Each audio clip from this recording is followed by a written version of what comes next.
ஒரே ஒரு ஷேர் ஒரு பரம்பரையே கோடீஸ்வரங்களாக மாற்ற முடியுமா? எஸ், மாற்றிருக்குது.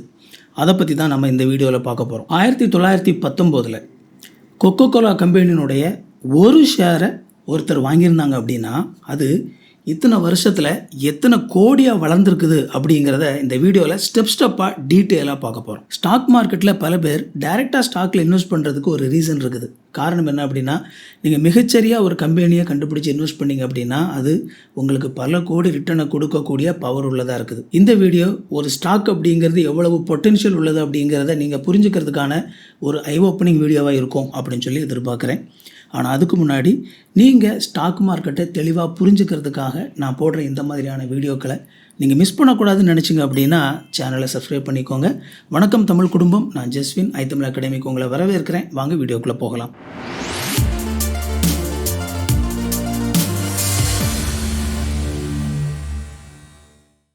நாம் இந்த வீடியோவில் 2 விதமான இன்வெஸ்ட்மெண்ட் ட்ராக்கை நம்ம பார்க்க போகிறோம். கொக்கோ கோலா ஷேரை ஒருத்தர் வாங்கிட்டு அவர் அந்த டிவிடெண்ட் கொடுத்துக்கிட்டே இருப்பாங்க இல்லையா, அந்த டிவிடெண்டை அவர் செலவு பண்ணிகிட்டே இருந்திருந்தார் அப்படின்னா எந்த அளவுக்கு அவர் கையில் செல்வம் இருக்கும். அந்த டிவிடெண்டை அவர் திரும்பவும் அதே கொக்கோ கோலா ஸ்டாக்லேயே ரீஇன்வெஸ்ட் பண்ணியிருந்தார் அப்படின்னா அவருக்கு எந்த மாதிரியான செல்வம் இருக்கும் அப்படிங்கிற மாதிரி 2 விதமான ட்ராக்கில் நாம் இந்த வீடியோவை பார்க்க போகிறோம். 1919 ஆசா கேண்ட்லர் அப்படிங்கிறவங்கிட்ட இருந்து எர்னஸ்ட் வுட்ரஃப் அப்படிங்கிற தலைமையிலான ஒரு குழு என்ன செய்கிறாங்க அப்படின்னா கொக்கோ கோலா அந்த கம்பெனியை $25 மில்லியன் வாங்குகிறாங்க. அந்த வருஷமே நியூயார்க்கில் கொக்கோ கோலா பங்குகளை அவங்க ஐபிஓவாக வெளியிடுறாங்க. கிட்டத்தட்ட 6 லட்சம் பங்குகள் வெளியிடப்பட்டுச்சு. அப்போது அந்த நேரத்தில் முதல்ல கொக்கோ கோலாவினுடைய ஒரு பங்கினுடைய விலை $40. அன்னைக்கு நியூயார்க் எக்ஸ்சேஞ்சில் ஒருத்தர் இந்த கொக்கோ கோலாவினுடைய ஒரு ஷேர் வாங்கியிருந்தார் அப்படின்னா $40. நம்ம இந்திய மதிப்புக்கு, அதாவது அந்த காலகட்டத்தில், இன்னைக்குள்ள மதிப்பில் அந்த காலகட்டத்தில் இந்திய ரூபாய்க்கு அது எவ்வளோவா இருந்திருக்கும் அப்படிங்கிறது தான் எல்லா வருஷத்துலையுமே நான் இதில் கால்குலேஷன் பண்ணியிருக்கிறேன். ஸோ 1919 ஒரு $136, ஓகேங்களா, ஒரு கொக்கோ கோலா ஷேர்னுடைய விலையை இந்திய மதிப்புக்கு ஒருத்தர் கொடுத்து வாங்கியிருக்கிறார். இப்போது ஒரு மிக சிக்கலான ஒரு விஷயம் வந்துச்சு. கொக்கோ கோலா ஷேர் வெளியிட்டு ஒரு வருஷத்தில், அதாவது 1920 அந்த சர்க்கரையினுடைய விலை, சீனியினுடைய விலை மிக அதிகமான ஒரு ஏற்ற இறக்கத்தில் இருந்துச்சு. அதுக்கப்புறமா இந்த பாட்டில் போடுவாங்க இல்லையா, அந்த கம்பெனிகளோடலாம் கொஞ்சம் தகராறு கொக்கோ கோலா கம்பெனி ஷேர்னுடைய ஒரு ஷேர்னுடைய விலை $40 $19.50 குறைஞ்சிருச்சு. அதாவது ஒரே வருஷத்தில் உடனே அன்னைக்கு அந்த பங்கு மார்க்கெட்டில் அதை பற்றி நியூஸ் எழுதுகிறவங்கலாம் பார்த்தீங்க அப்படின்னா அவ்வளோதான், கொக்கோ கோலா கதை முடிஞ்சு போச்சு, இனிமேல் கொக்கோ கோலாவெல்லாம் எழும்ப முடியாது அப்படிங்கிற மாதிரி சொல்லிட்டாங்க. ஸோ இதில் விஷயம் என்ன அப்படின்னா, 1920 ஒருத்தர் ஒரு கொக்கோ கோலா ஷேரினுடைய விலையை வாங்கியிருந்தார்னா அவர் $19.50 வாங்கியிருக்கலாம். ஆனால் அந்த வருஷமே கொக்கோ கோலா என்ன செஞ்சாங்க அப்படின்னா அவங்களுடைய ஷேருக்கு டிவிடெண்ட் கொடுத்தாங்க. இந்த டிவிடெண்ட் அப்படிங்கிறது என்ன அப்படின்னா, ஒரு கம்பெனி அவங்களுக்கு கிடைக்கிற லாபத்திலிருந்து தங்களுடைய ஷேர் ஹோல்டர்களுக்கு ஒரு ஷேர் நீங்கள் வச்சுருந்தீங்க அப்படின்னா ஒரு ஷேருக்கு இவ்வளவு டிவிடெண்ட் அப்படிங்கிற மாதிரி கால்குலேட் பண்ணி எத்தனை ஷேர் வச்சுருக்கிறாங்களோ அந்த மாதிரி ஒரு அமௌண்ட்டை அவங்களுக்கு டைரெக்டாக பணமாக கையில் கொடுப்பாங்க. ஸோ இதுதான் டிவிடெண்ட். இந்த மாதிரி கொக்கோ கோலா முதல்ல டிவிடெண்ட் கொடுத்ததும் அப்போ தான். ஸோ முதல் டிவிடெண்ட் இப்போ அறிவிச்சாச்சு. இந்த இடத்துல இருந்து தான் நம்மளுடைய கதை 2ஆக பிரியுது. முதலாவது ஒருத்தர் டிவிடெண்டை வாங்கி அப்படியே அவர் செலவு பண்ணிடுறாரு, இன்னொருத்தர் அந்த டிவிடெண்டை வாங்கி திரும்பவும் ரீஇன்வெஸ்ட் பண்ணுறாரு. ஸோ அந்த 2 பேருக்குமே எப்படி செல்வம் வளர்ந்துருக்கும் அப்படிங்கிறது இப்போ ஸ்டெப்பாக நம்ம பார்க்கலாமா? அடுத்ததாக நம்ம பார்க்கும்போது ஃபஸ்ட்டு ஸ்ப்ளிட் ஆகுது. ஒரு கம்பெனி தங்களுடைய ஷேர் ஹோல்டர்ஸில் ஒரு ஷேர் வச்சுருக்காங்க அப்படின்னா அந்த ஷேரை அதனுடைய எண்ணிக்கையை கூட்டிடுவாங்க. இப்போ உதாரணத்துக்கு 2ஆக ஸ்ப்ளிட் பண்ணுறாங்க அப்படின்னா, நான் ஒரு ஷேர் வச்சுருக்கிறேன் அப்படின்னா அந்த ஒரு ஷேர் அப்படிங்கிறது எனக்கு ஆட்டோமேட்டிக்காகவே அந்த கம்பெனியினுடைய 2 ஷேராக மாறிடும். அந்த ஷேரினுடைய விலை அப்படியே தான் இருக்கும், ஆனால் எனக்கு எக்ஸ்ட்ரா ஒரு ஷேர் ஃப்ரீயாக கிடைச்ச மாதிரி கிடைச்சிரும். ஸோ அந்த மாதிரி கொக்கோ கோலா என்ன செஞ்சாங்க அப்படின்னா 1927 ஃபஸ்ட்டு ஸ்ப்ளிட்டை பண்ணாங்க. இங்கே என்ன ஆகுது அப்படின்னா, ஒரு ஷேர் வச்சுருக்கிறவங்களுக்கு எல்லாருக்குமே அது 2 ஷேராக மாறிடுச்சு. அப்போது இதில் நம்ம பார்க்கும்போது ஃபஸ்ட்டு உள்ள நபர் பார்த்தீங்க அப்படின்னா அவருக்கு ஒரு $41 அவர் கையில் வந்திருக்கும். இந்திய மதிப்புப்படி கிட்டத்தட்ட $112 அந்த வருஷத்தில். 2வது உள்ளவருக்கு பார்த்தீங்க அப்படின்னா $143 கையில் வச்சுருப்பார். ஏன் இந்த $143? ஏன்னா முன்னாடி ஒரு டிவிடெண்ட் கொடுத்தாங்கல்ல, அந்த டிவிடெண்டை இவர் செலவு பண்ணலை. அதை திரும்ப அப்படியே கொக்கோ கோலாவில் என்ன செஞ்சிட்டார், ரீஇன்வெஸ்ட் பண்ணிட்டாரு. அதனால் வந்து பார்த்திங்க அப்படின்னா இவர் கையில் வந்து கிட்டத்தட்ட இந்திய மதிப்புக்கு ஒரு 392 ரூபா அந்த 1927 இவங்க 2 பேர் கையிலையும் வந்திருக்கும். அடுத்ததாக என்ன நடக்குது அப்படிங்கிறத பார்க்கலாம். 1935 நவம்பர் 15 அப்போ என்ன பண்ணுறாங்க அப்படின்னா திரும்பவும் வந்து என்ன செய்கிறாங்க அப்படின்னா ஸ்ப்ளிட் பண்ணுறாங்க. இந்த ஸ்ப்ளிட் பண்ணுறது என்ன அப்படின்னா ஒரு பங்கை 4 பங்காக வந்து கொக்கோ கோலா ஸ்ப்ளிட் பண்ணுறாங்க. இப்போ ஒருத்தர்கிட்ட ஒரு பங்கு இருந்துச்சு அப்படின்னா அது 4 பங்காக மாறி இருக்கும். இதில் விஷயம் என்ன அப்படின்னா ஏற்கனவே ஒருத்தர் ஒரு பங்கு வாங்கியிருக்கிறாரு, அது 2ஆக ஸ்ப்ளிட் ஆகிருக்குது. இப்போ எங்கள் 2ஆக இருக்கிறது வந்து பார்த்திங்க அப்படின்னா 4+4 8 ஷேராக மாறிடுச்சு. ஸோ ஃபஸ்ட்டு உள்ளவர்கிட்ட வந்து பார்த்திங்க அப்படின்னா அன்னைக்கு ப்ரைஸில் கிட்டத்தட்ட அவர் கையில் வந்து ஒரு $96 US டாலர் இருந்திருக்கும். இந்திய மதிப்புப்படி 261 ரூபா. ரெண்டாவது உள்ளவர் அந்த டிவிடெண்டை ரீஇன்வெஸ்ட் பண்ணவர், அவர் கையில் பார்த்திங்கன்னா அவர்கிட்ட எக்ஸ்ட்ரா ஷேர் இருக்கும். ஸோ அதனால் அவர் கையில் வந்து ஒரு $1395 இருந்திருக்கும். இந்திய மதிப்புப்படி கிட்டத்தட்ட ஒரு $3794 ரூபா 1935 வருஷம் இவங்க 2 பேர் கையிலையும் இருந்திருக்கும். அடுத்தது வந்து நம்ம பார்க்கும்போது 1938 வந்து பார்த்திங்க அப்படின்னா ஒரு மிகப்பெரிய ஒரு ரிசெஷன், ஒரு மிகப்பெரிய ஒரு பொருளாதார பஞ்சம் வந்தது. அந்த பஞ்சத்தில் அவங்க வந்து அந்த ஸ்டாக் எதுவுமே விற்காமல் அப்படியே ஹோல்ட் பண்ணி கையில் வச்சுருந்தாங்க அப்படின்னா அந்த பஞ்சத்தை தாண்டி 6 வருஷம் அந்த பஞ்சம் கிட்டத்தட்ட இருந்தது. அந்த பஞ்சத்தை தாண்டி வரும்பொழுது அந்த முதல் நபர் கையில் வந்து அதே $132 US இருக்கும், 360. அதே மாதிரி இந்த ரெண்டாவது நபர்கிட்ட $3277 US இருக்குது. இந்திய மதிப்படி ஒரு $8946 ரூபா இருக்குது.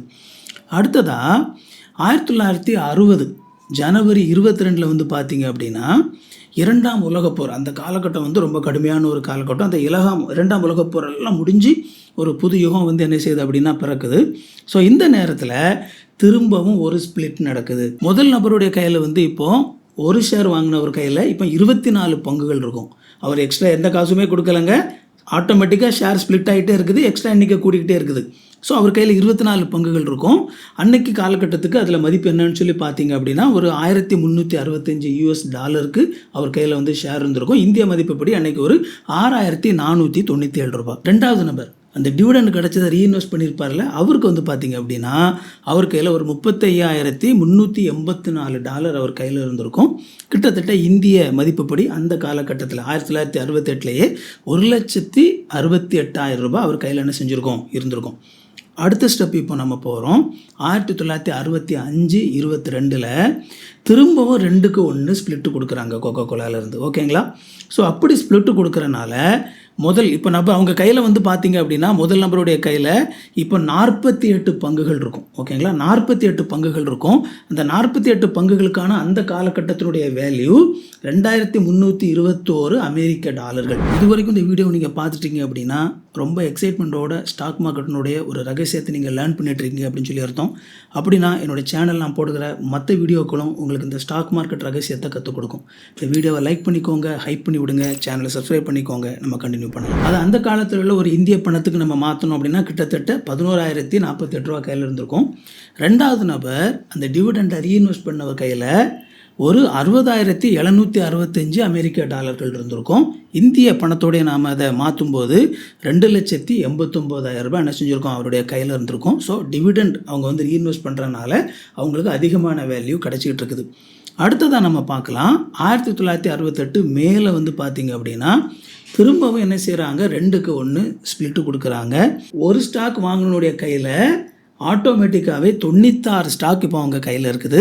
ஸோ அதனுடைய மதிப்பு அந்த காலகட்டத்தில் $3,191 இந்திய பணத்தினுடைய வேல்யூக்கு கிட்டத்தட்ட $23,932 ரூபா.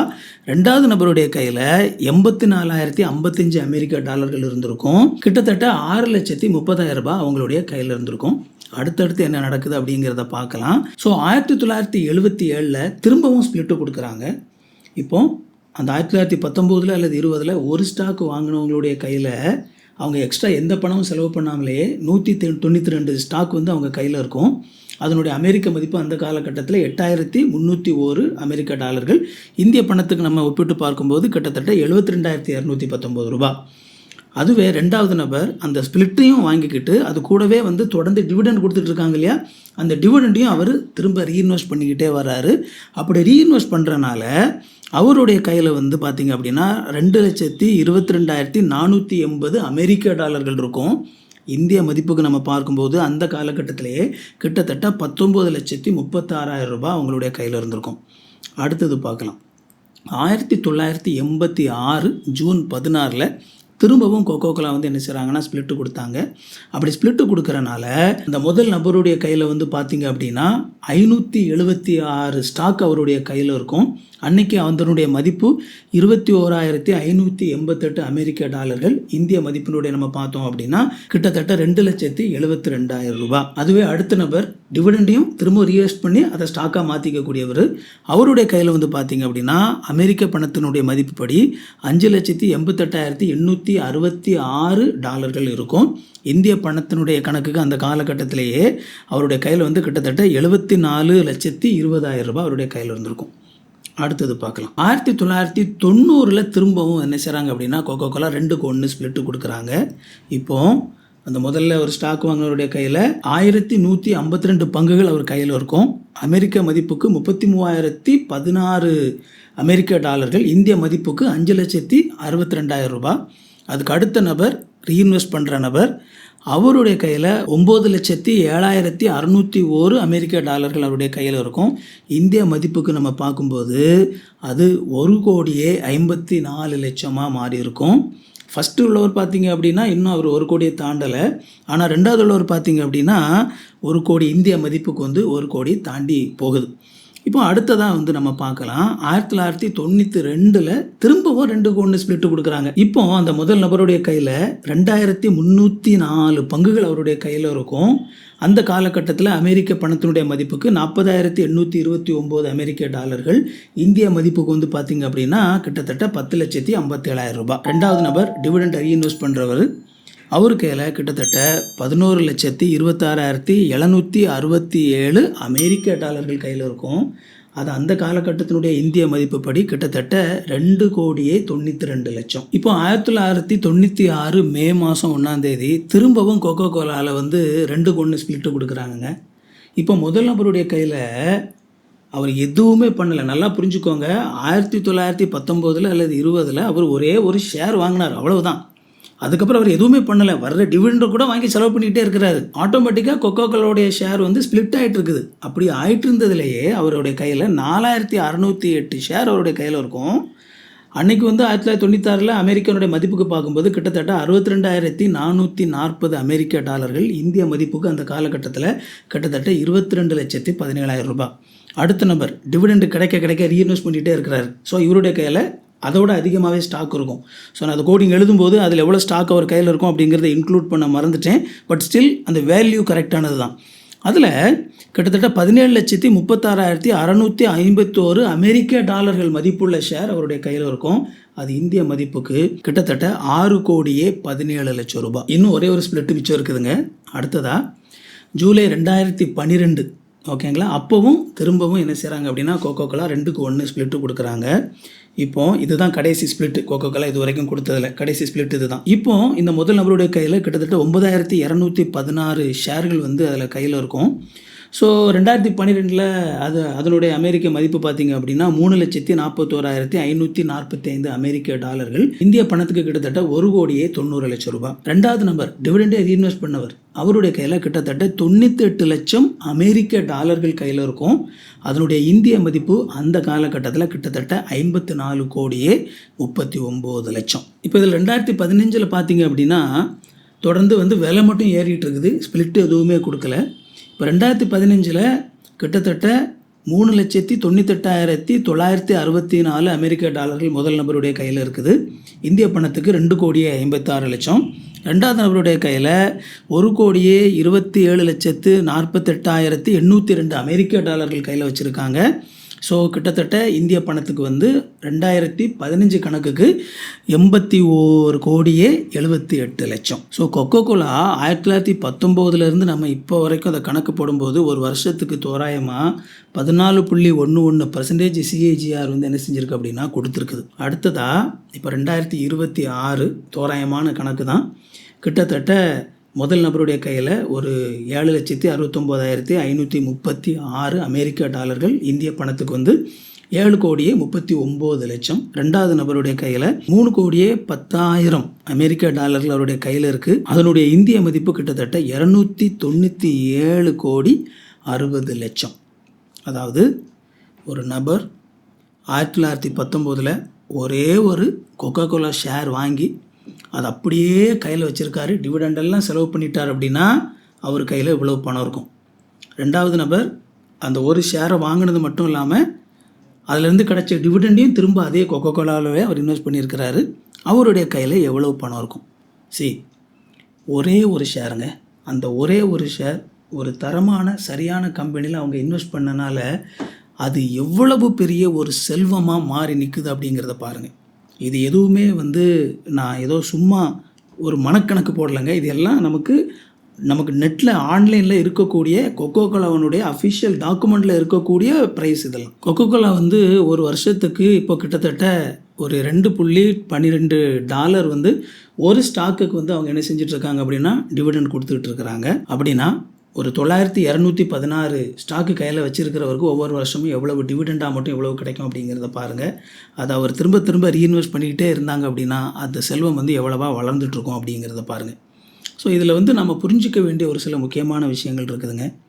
அதாவது 1920 வந்து ஒரு பாதி மதிப்பு போயிருச்சு. பல பேர் வந்து அவ்வளோதான் கொக்கோ கோலா முடிஞ்சு போச்சு அப்படின்னு சொல்லி நினச்சாங்க. ஆனால் அந்த நிறுவனத்தினுடைய அந்த அடிப்படை ஸ்ட்ரென்த் இருக்கு இல்லையா, அந்த பலன் வந்து மாறவே இல்லை. அதை புரிஞ்சுக்கிட்டவங்க தான் என்ன செஞ்சாங்க அப்படின்னா அந்த ஸ்டாக்கை வந்து ஹோல்ட் பண்ணி வச்சுருந்தாங்க. பல பேர் வந்து பயந்து போய் விற்றுருப்பாங்க. ஆனால் ஒரு சில பேர் அதை பத்திரமா வச்சுக்கிட்டாங்க. அது எவ்வளோ பெரிய ஒரு செல்வமாக மாறி இருக்குது. அதே மாதிரி இதில் நம்ம டைம் ப்ளஸ் பேஷன்ஸ், அந்த நேரம் பொறுமையாக காத்திருக்கும்போது அது எந்த அளவுக்கு அந்த காம்பவுண்டிங் பவர் அப்படிங்கிறது எந்த அளவுக்கு அதிகமாகுது அப்படிங்கிறத பாருங்கள். ரொம்ப முக்கியமாக ஒரு நபர் அந்த டிவிடெண்டையும் திரும்ப திரும்ப ரீஇன்வெஸ்ட் பண்ணும்போது அது எவ்வளவு அதிகமான ஒரு செல்வமாக மாறுது அப்படிங்கிறத நம்ம வந்து பார்க்குறோம். கிட்டத்தட்ட 64 வருஷமாக கொக்கோ கோலா வந்து தொடர்ந்து டிவிடெண்டை உயர்த்தி கொடுத்துக்கிட்டே இருக்கிறாங்க. கொக்கோ கோலா கம்பெனி வந்து இந்த டிவிடெண்ட் கிங் அப்படின்னு சொல்லி சொல்லுவாங்க. அதாவது அந்த அளவுக்கு வந்து அவங்க ஒரு ஷேருக்கு வந்து ஒவ்வொரு வருஷமும் அவங்க தங்களுடைய பங்குதாரர்களுக்கு அதிகமான டிவிடெண்டை கொடுக்குறவங்களா இருக்கிறாங்க. ஸோ அதனால தான் இந்த ஸ்டாக் மார்க்கெட்டில் வந்து ஒரு சில நேரங்களில் ஸ்டாக்கில் ஒரு சரியான கம்பெனியில் நீங்கள் அதை இன்வெஸ்ட் பண்ணும் பொழுது அது ஒரு மிகப்பெரிய ஒரு செல்வமாக மாறுது. அதை நீங்கள் புரிஞ்சுக்கிறதுக்கான ஒரு கேஸ் ஸ்டடியாக தான் நான் வந்து இந்த கொக்கோ கோலாவனுடைய ஸ்டடியை நான் வந்து எடுத்து பேசியிருக்கிறேன். இந்த வீடியோ நீங்கள் இப்போ பார்த்து முடிக்கும்போது ஒரு நல்ல கம்பெனியுடைய ஒரு ஸ்டாக்கினுடைய பலன் என்ன அப்படிங்கிறது கூட உங்களுக்கு இப்போ புரிஞ்சிருக்கும். ஸோ இந்த வீடியோ உங்களுக்கு ரொம்ப பயனுள்ளதாக இருந்திருக்கும் அப்படின்னு சொல்லி நம்புகிறேன்.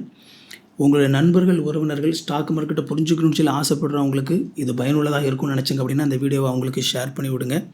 உங்களுடைய கருத்துக்களையும் சந்தேகங்களையும் தாராளமாக கமெண்ட்டில் எழுதலாம். இந்த வீடியோவை லைக் பண்ணிக்கோங்க, ஹைப் பண்ணி விடுங்க, சேனலை சப்ஸ்கிரைப் பண்ணிக்கோங்க. உங்களுக்கு நோட்டிஃபிகேஷன் நினச்சிங்க அப்படின்னா பெல் பட்டனை கிளிக் பண்ணிக்கோங்க.